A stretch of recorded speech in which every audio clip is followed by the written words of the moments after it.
Starting சீன்லேயே ஒரு மண்டபத்தை தான் காட்டுறாங்க.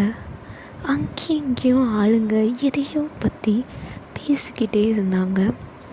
ஆனால் அவங்க பேசுறது உண்மையா பொய்யான்னு அவங்களுக்கே தெரியலை. ஆமாண்டி, உனக்கு இதை பற்றி தெரியாதா? என்னக்கா சொல்கிறீங்க? நிஜமா? நான் கேள்விப்பட்டேன், ஆனால் நீங்கள் சொல்கிறீங்கன்னா அப்போ உண்மையாக தான் இருக்கும் போலயே.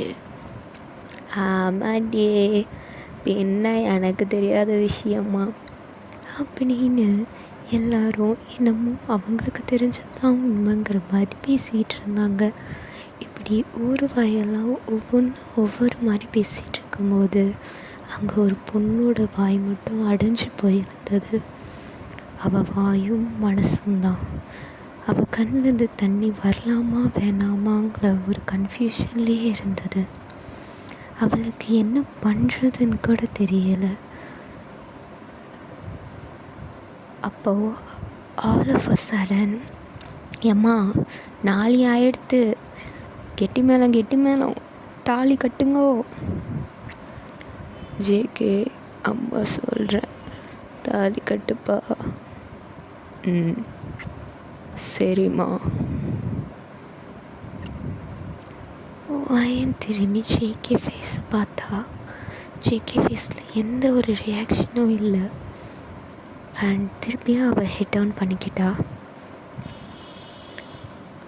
அப்புறம் வந்த சொந்தக்காரங்க எல்லாம் எப்பயும் போல் சாப்பிட்டுட்டு அதுலேயும் ஒரு குறை சொல்லிட்டு கிளம்பிட்டாங்க.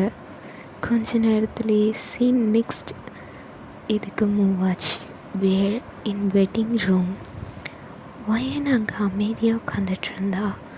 அவளுக்கு காலையில் இந்த கன்ஃபியூஷனும் நர்வஸ்னஸும் இன்னமும் போகலை. அப்போது ஒரு ஆள் அந்த ரூம்குள்ளே வந்தார். வேறு யார்? நம்ம ஜேகே தான். நம்ம ஜேகே உள்ளே வந்த உடனே வயன் ஏஞ்சி நின்னா. உட்காருடி. வயன் உட்காந்துக்கிட்டா. ஜேகே உள்ளே வந்து, சாப்பிட்டியாடி?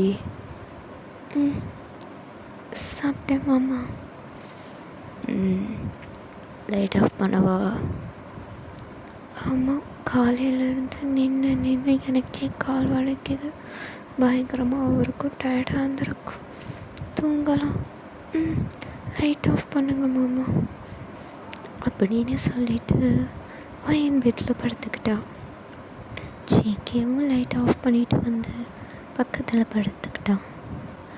வயனுக்கு அவள் இடுப்பில் ஏதோ ஊற மாதிரி இருந்தது. ஜேகேயோட கையோட க்ரிப் அவள் இடுப்பில் ரொம்ப ஸ்ட்ராங்காக ஆரம்பிச்சிது.